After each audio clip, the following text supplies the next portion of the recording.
Hello, my name is Triana, and today I'm going to present traditional non-software Agile tools.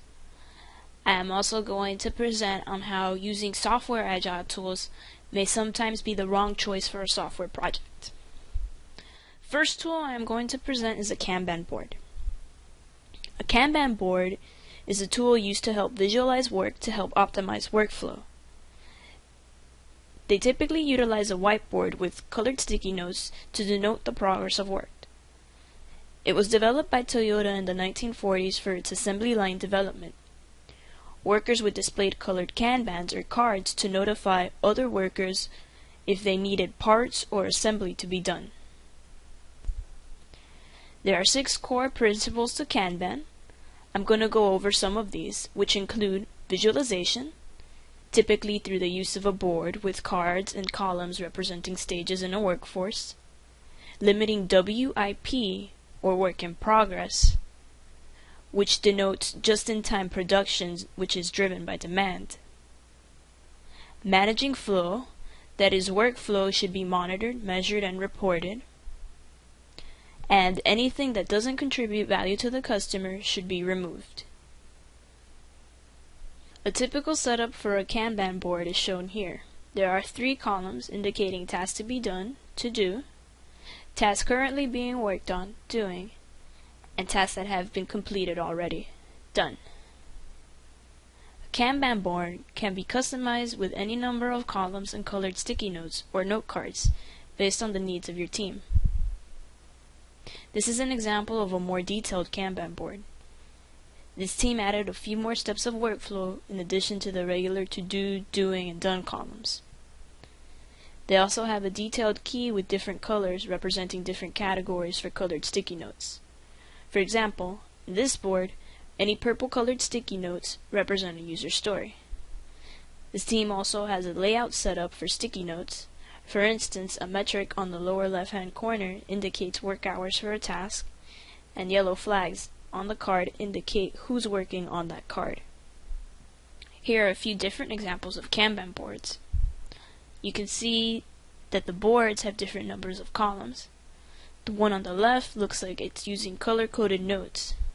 They also have a column marked backlog to hold tasks that need to be completed. You'll notice that most boards contain a backlog. Next, I will introduce Scrum boards and how they are used in Agile software projects. Visually, Scrum board is very similar to a Kanban board. The biggest difference is that a Scrum board will make a sprint visible along with its backlog. Here each row represents a user's story. A user story is broken down into backlog items or tasks for developers to complete. Some typical columns in a Scrum board are story, to do, work in process, to verify, and done. Tasks can be updated throughout a sprint, and either before or during a daily Scrum meeting, cards are moved around the board. Here are some sample Scrum boards. The one on the left has a product backlog, along with a to-do column and completed tasks. It also features a burn-down chart indicating tasks left to be done. Scrum board to the right of it also has a burn-down chart. The 2 boards in the second row have clearly defined rows, which seem to indicate user stories and their associated tasks. Although Scrum and Kanban boards might look very similar, it is important to note some clear distinctions. Firstly, in a Scrum methodology, work is done in sprints that can last a few weeks. The board should be reset after a sprint. In Kanban, work is continuous, so a board should remain persistent throughout a project. Second, a Scrum board has prioritization built in. Items in the backlog are then organized using prioritization. Kanban does not use prioritization. Thirdly, work in progress is built into Kanban by limiting the amount of items allowed in a workflow column. In a Scrum board, this limit is not built in. Lastly, a burn-down chart usually accompanies a Scrum board, whereas this is not usually part of a Kanban board. There are more differences between the 2 types of boards. You can visit the references shown at the end of the video to see more.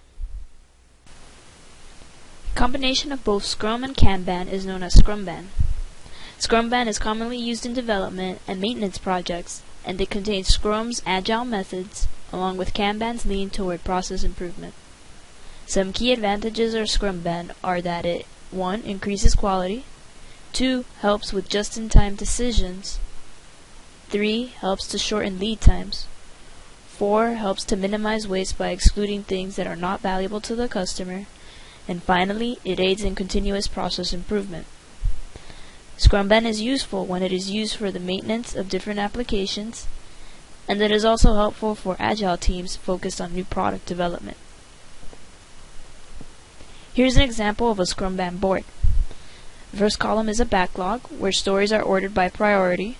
The product owner will fill the backlog with stories, and will refill it when necessary.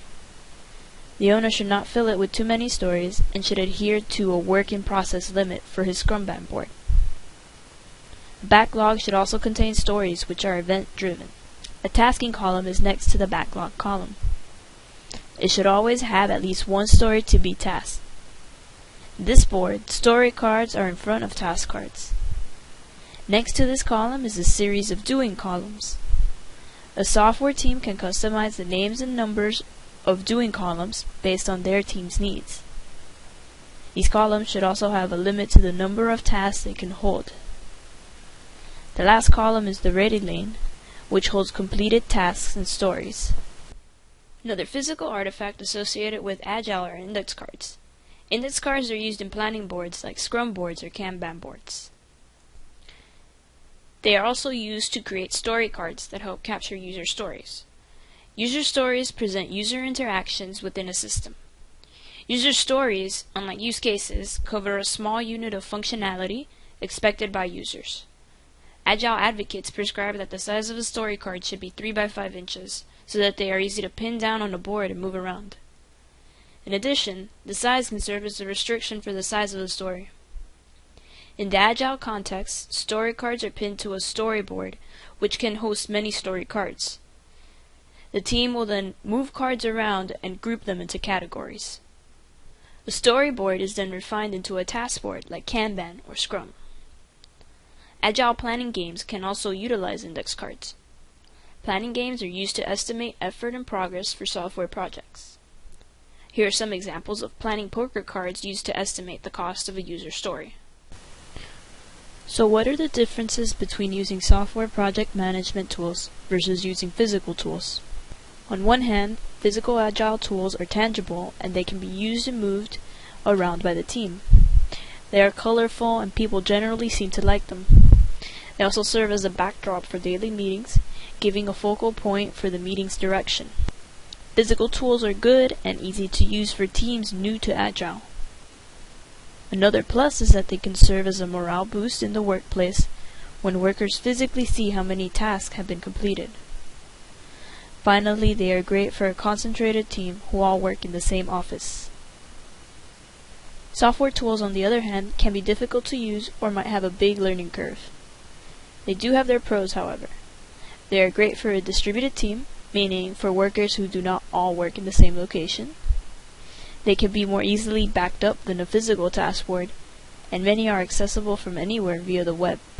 Software tools also make it easier to communicate ideas with management and clients who might not be able to make it to the office. Finally, software tools can add a level of complexity that might be necessary for certain projects. In this case, they are better than physical tools, which may be too simple for certain projects. When it is not feasible to use a physical task board, a software task board can be used in its place. Online task boards offer similar functionality to physical task boards and can be easily shared by a distributed team. One easy-to-use task board software is Trello, which is free and lets a user add task cards to customizable columns. Another software tool is Blossom, which also allows the user to use virtual task cards.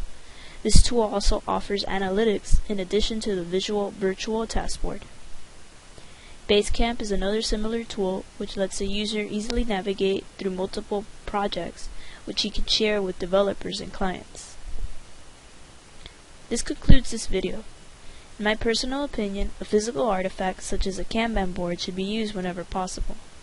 However, this is not always possible due to a distributed team, or perhaps if a team has needs that cannot be met by a physical task board. There are suitable software alternatives that may replace them. If you would like to learn more about any of the topics mentioned in this presentation, please feel free to visit the references shown below. Thank you.